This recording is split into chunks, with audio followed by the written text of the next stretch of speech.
now I am just going to discuss how to use the principle of another genetic algorithm, that is called the real coded genetic algorithm, in short RCGA, in order to solve the same optimization problem, the constraint optimization problem related to optimal design of single point cutting tool. Now, here the statement of the problem is as follows. Now, I am just going to use one RCGA, that is the real coded genetic algorithm with tournament selection, simulated binary crossover, polynomial mutation. To solve this particular the problem, we are going to use a random initial solution of size n equals to 6, probability of crossover P c equals to 1.0, the probability of mutation P m is 0.08, and I am just going to show you one iteration through hand calculation. Now, to proceed with the calculation, I will have to take the help of some random numbers. Now, let us assume that these are the random numbers like 0.4, 0.6 and so on, and I am just going to use SBX, that is your simulated binary crossover, the principle of which I have already discussed in detail. And here for the contracting zone, the probability distribution is given by C alpha is nothing but 0.5 multiplied by q plus 1 multiplied by alpha raised to the power q, and alpha is actually nothing but the spread factor, and that is defined as the ratio of parent 1 minus parent 2 or child, let me just remove it. So, it is nothing but alpha is the spread is nothing but the difference between child 1 child 2 divided by parent 1 parent 2. So, this particular the alpha is actually the spread factor, and q is nothing but a positive exponent, and its value may vary from say 1, 2, 3 up to a very high value. So, this is actually the expression for this contracting zone. Similarly, for the expanding zone, the expression for this is E x alpha is nothing but 0.5 multiplied by q plus 1 multiplied by 1 divided by alpha raised to the power q plus 2. So, this is the expression for this particular the expanding the zone. Now, using this particular expression, actually I will have to define that particular the probability distribution of creating the children solution from the parent, that I am going to discuss in much more details after some time. Now, here alpha represents the spread factor as I told, and q is nothing but non-negative exponent. We take q equals to 4 here, and for the crossover.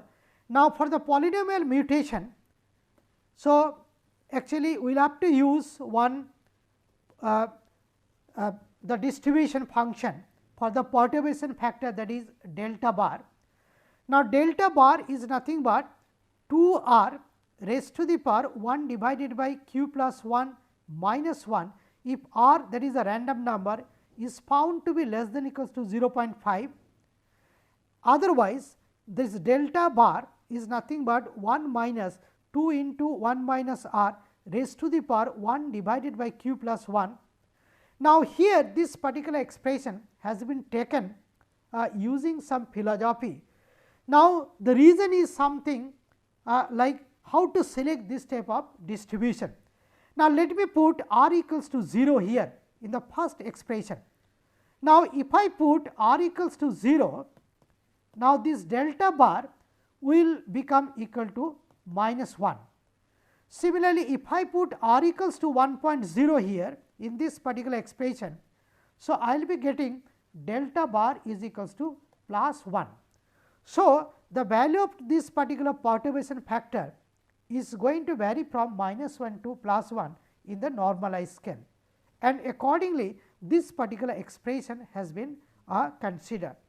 But remember, this is not the unique expression, we can also find out some other expression, mathematical expression to represent the perturbation factor. Now, perturbation means the dissimilarity. I am just going to discuss in details. Now, for this polynomial mutation, we take q equals to 5 and the maximum value of this particular perturbation, that is the maximum value of the dissimilarity, is taken to be equal to 0.001. And to handle the constraint optimization problem, we are going to use the concept of dynamic penalty, and for which the constant C alpha is assumed to be equal to 2, alpha C is 2, alpha is assumed to be equal to 2 and beta has been taken to be equal to 3. So, let us see how to tackle this particular constraint optimization problem or the constraint minimization problem using the concept of this real coded GA. Now, let us try to concentrate. Now, just like the binary coded GA, the initial population has to be generated at random using the random number generator. Now, in binary coded GA, we used to generate some binary codes consisting of ones and zeros, but here in real coded GA, the values of the variables like your this b and h, that is the width of the cutting tool and the height of the cutting tool, and these are having the real values, and those real values are directly generated at random using the random number generator lying within their respective ranges. Now, if you see the range for this particular b and h, all such values are generated within their respective ranges. For the first solution, the b is 0.100 and h is 0.015. For the second solution, it is 0.088 and for h it is 0.010. Similarly, for the third, fourth, fifth and sixth, the values of these b and h's have been generated at random lying within their respective ranges. Now, once you have got the initial population of solution, let us see how to proceed to find out the optimal solution. Now, let me concentrate on the first solution, that is b equals to 0.100 and h equals to 0.015. So, I am just going to concentrate on the first solution, and corresponding to the first solution, let us try to find out the value of the objective function, that is the fitness, and let us try to find out whether there is any such violation of the functional constraint. Now, first solution, now here actually corresponding to the first solution, b equals to 0.1 and h equals to 0.015. So, value of the objective function can be determined very easily, that is 1572 multiplied by b multiplied by h. So, 2.358 so much kg. Now, the left hand side of the functional constraint is 300 divided by b h square, and if you substitute, you will be getting this as the developed stress, and the allowable stress is this much. So, the developed stress is less than the allowable stress. So, there is no violation. So, penalty term p is equals to 0. So, the original fitness is 2.358. So, the modified fitness will remain same as original, that is 2.358. So, this is the way for the first solution we can find out like what should be the value of the objective function and what should be the fitness information. Now, I concentrate on the second solution. Now, corresponding to the second solution, like b is equals to this, h is equals to 0.010, the value of the objective function exactly in the same way I can find out 1.383 kg. The left hand side of the functional constraint is coming to be equal to 34.09 into 10 raised to the power 6, and this particular the developed stress is less than the allowable stress. So, once again there is no violation of the functional constraint. So, penalty term p is equals to 0, the original fitness is 1.383, modified fitness will remain same as the original the fitness. Now, we go for the third solution. Now, for the third solution, like B is equal to 0.009, H equals to 0.008, the value of the objective function is 0.113, and let us try to find out whether there is any violation of the functional constant. The left hand side of the functional constant is 300 divided by B h square, that is nothing but this, and this is more than the allowable value. So, there is a violation of the functional constant, and if there is a violation of the functional constant, we try to find out how much is the amount of violation. So, the amount of violation is nothing but phi, that is the mod value of the difference between 520.83 into 10 raised to the power 6. So, this is the developed stress minus the allowable stress. So, this is the amount of violation, and once you have got the amount of violation following the same principle, I can find out what should be the penalty value. For this dynamic penalty approach, the penalty is C multiplied by T raised to the power alpha phi raised to the power beta, and if you assign the numerical values. So, I will be getting your the penalty term, that is equal to 203.98 into 10 raised to the power 24, a very high value. And here the original fitness is 0.113, and the modified fitness will be capital F3 will be small f3 plus p, and this is approximately equal to 203.98 into 10 raised to the power 24. Now, as it is a minimization problem, this particular the solution is not a good solution, because it is going to violate the functional constant.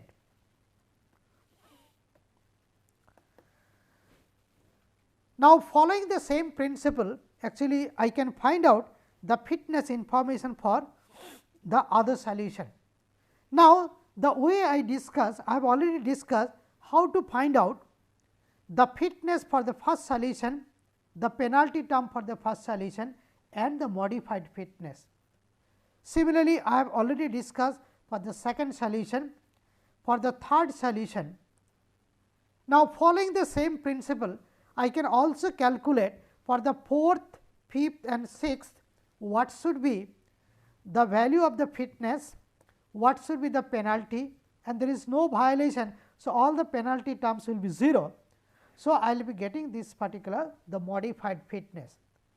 So, I am just going to get the modified fitness for the whole population, and you can see that this is not a very good solution, because it has been penalized, and in the mating pool definitely there should not be any copy of this particular the solution, that is the third solution.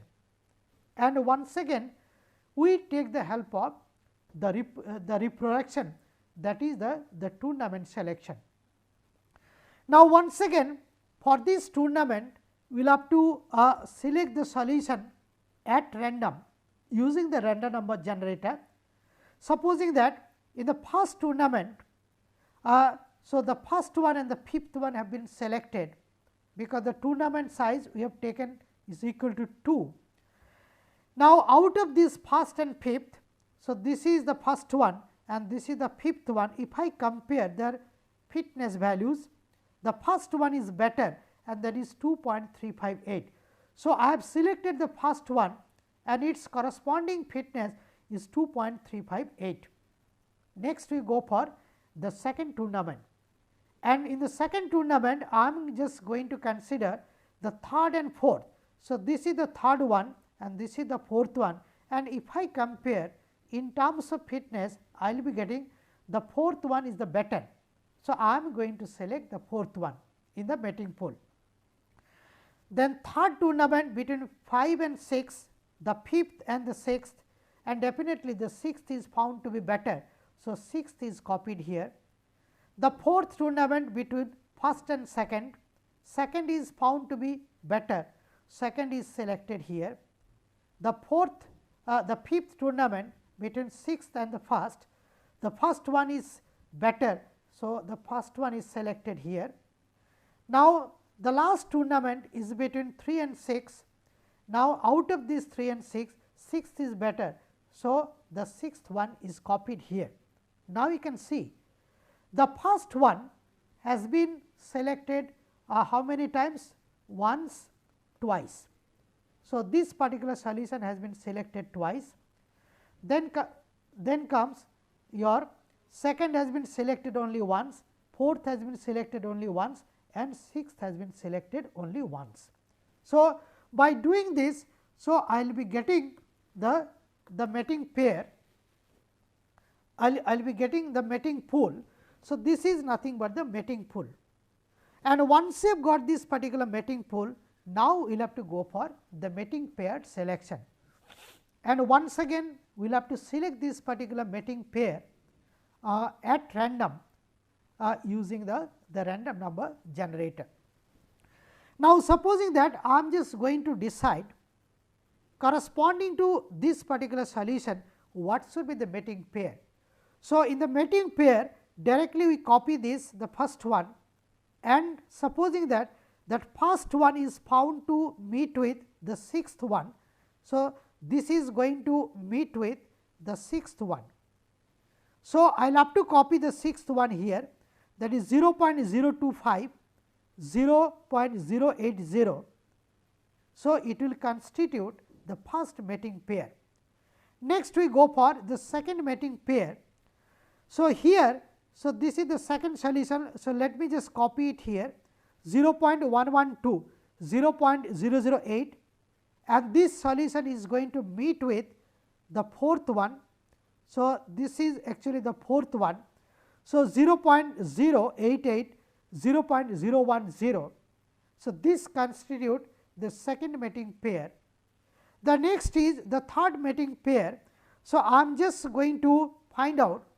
So, the third mating pair, so what you do is, so the third one you directly copy it here 0.025, 0.080, and this third one is going to meet with the fifth one, that is nothing but 0.01, 0.100, 0.015. So, this is actually the third mating pair.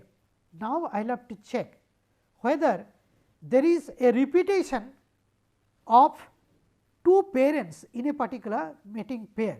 Now, if I just concentrate on the first mating pair, so there is no repetition. So, this is a valid mating pair.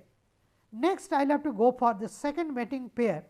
So, this B and B, H and H are different. So, this is a valid mating pair. Next, I will have to compare B and B here, H and H here. So, this is a valid mating pair. So, all three mating pairs are found to be valid, and now they are going to participate in crossover operator. Now, how to participate in crossover operator and how to get the children solution, that I am going to discuss in details before I concentrate here on this particular the table. So, let me try to find out the detailed calculation like how to get the children solution, and let us first concentrate on the first mating pair, that is B equals to 0.100 and second B equals to 0.025. So, these two things are going to participate in SBX, that is simulated binary crossover. Similarly, these two parents are going to participate in the simulated binary crossover, and let us see how to implement that. Now, to implement that, actually what you do is, so I am just going to show you that particular detailed calculation. Now, so till now I am here. So, up to the mating pair we have got, and now I am just going to discuss how to find out the children solution, and once again I will be coming back to this particular the table after some time. Now,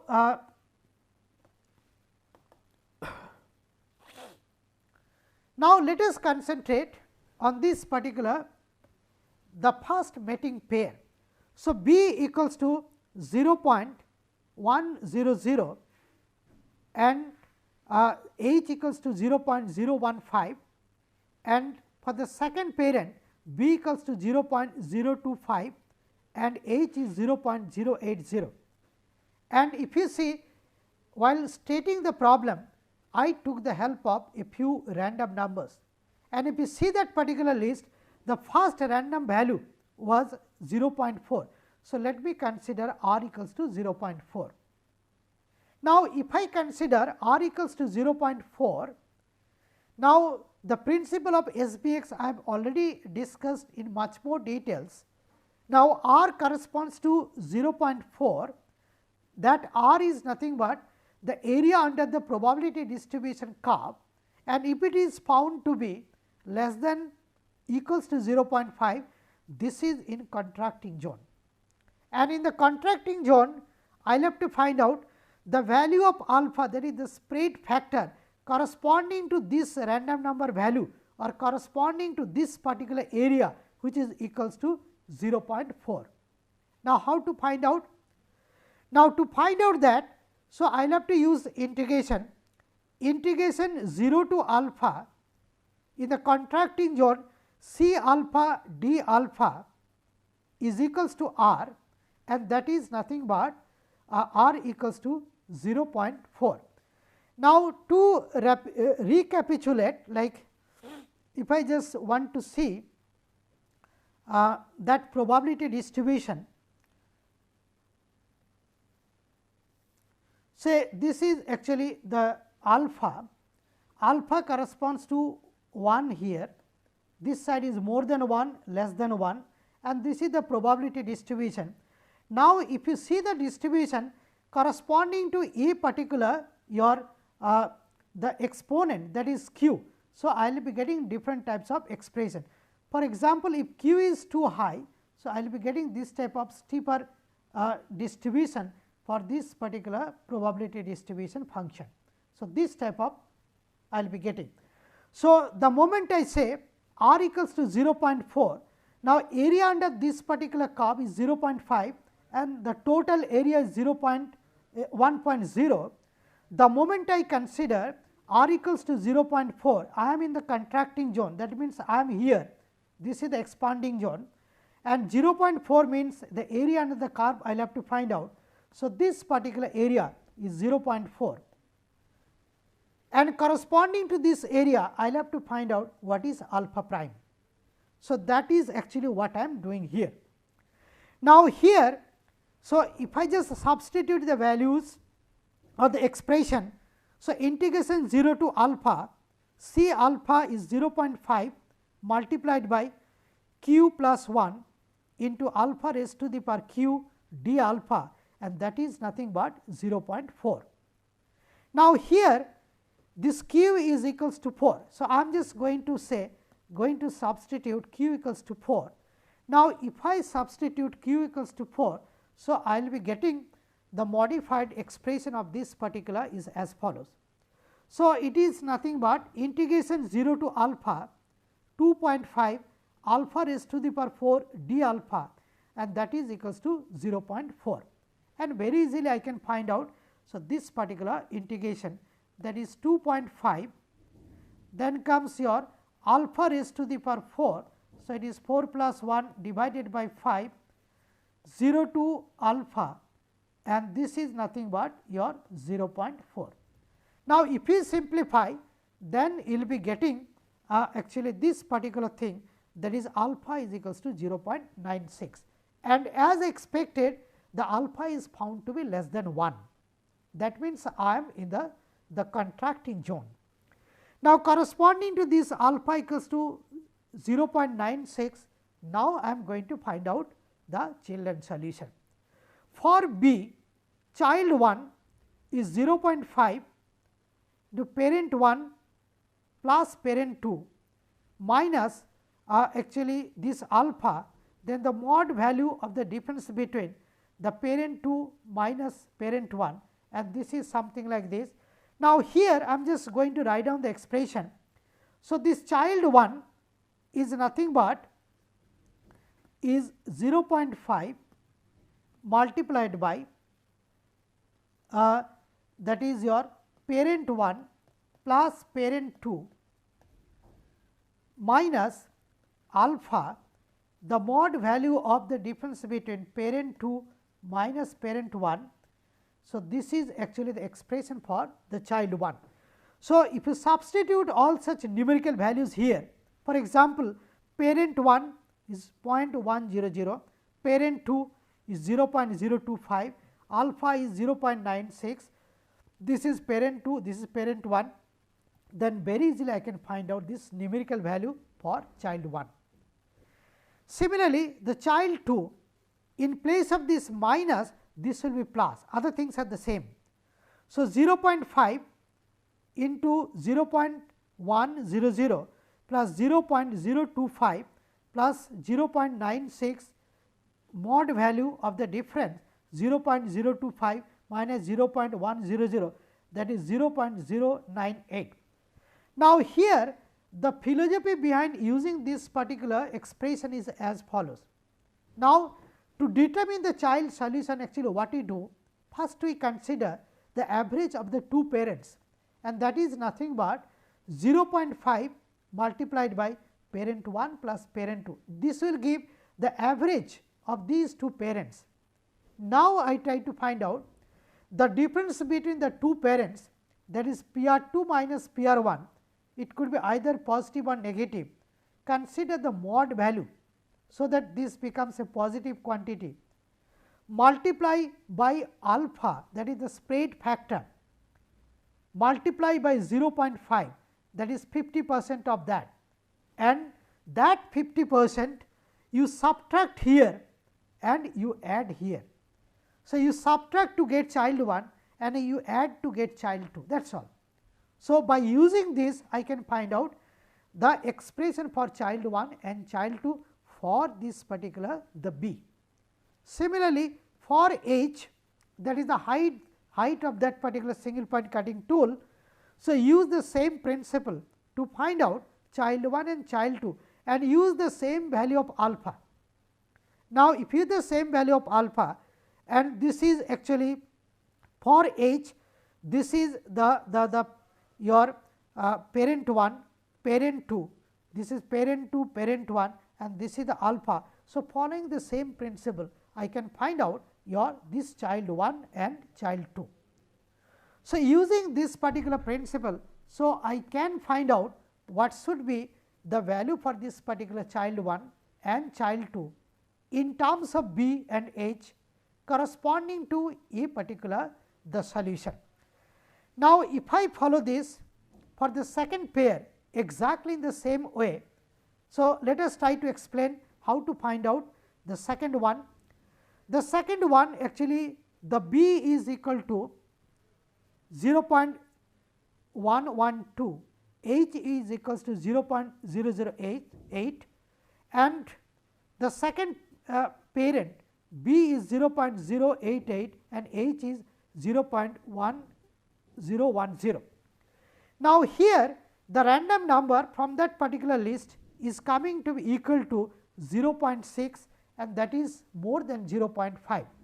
That means, I am in the expanding zone of the distribution which I showed earlier, and if it is in the expanding zone, that means my alpha, that is spread factor, will be more than 1.0, and to get that, actually what we do is we try to take the help of this integration, that is integration 1 to alpha E x alpha, that is I am in the expanding zone d alpha, and that is nothing but r minus 0.5. Now, if you remember once again this particular expression, let me draw it once again. So, this is corresponding to alpha equals to 1.0 and corresponding to a value of q. So, this is the contracting zone and this is say expanding zone. So, here actually I am here. So, up to this the area is 0.5 and this will give the remaining 0.5, the total is actually 1.0. Now, I am getting the area, this r is what? R is 0.6, that means I am in the expanding zone, I am in the expanding zone, and now I will have to find out what should be value of this particular alpha. to get this value of this particular alpha, actually what we do is, so I am just going to start the integration alpha equals to 1 to alpha prime, okay, E x alpha d alpha. So, this is nothing but your E x alpha and this is nothing but C alpha contracting zone and this is the expanding zone. I am in the expanding zone now. So, E x alpha d alpha is nothing but r minus 0.5, because up to this is 0.5. Okay. So, r minus 0.5, and if you substitute the values of q. So, q we have assumed here is 0. I think q is assumed to be equal to 5 here for this, no I am sorry, this is 4 here. Now, so this integration 1 to alpha 0.5. So, this is the expression for E x alpha into q plus 1 into 1 divided by alpha raised to the power q plus 2 d alpha is r minus 0.5. Now, here if you substitute the value of this particular q equals to 4 here, then I will be getting this particular the expression. So, integration 1 to alpha 0.5 multiplied by 5 into 1 divided by alpha raised to the power 6 d alpha is nothing but 0.1, and if you just carry out this integration. So, you will be getting this, and if you solve for alpha, so alpha will become 1.045. So, slightly more than 1.0, and this is obvious because I am in the expanding zone.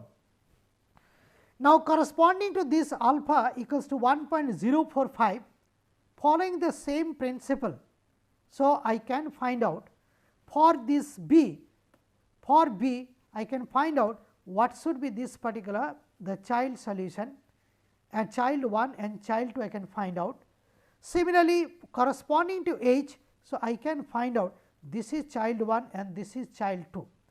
So, I can find out the both for this b and h, child 1 and child 2 corresponding to this particular the second solution.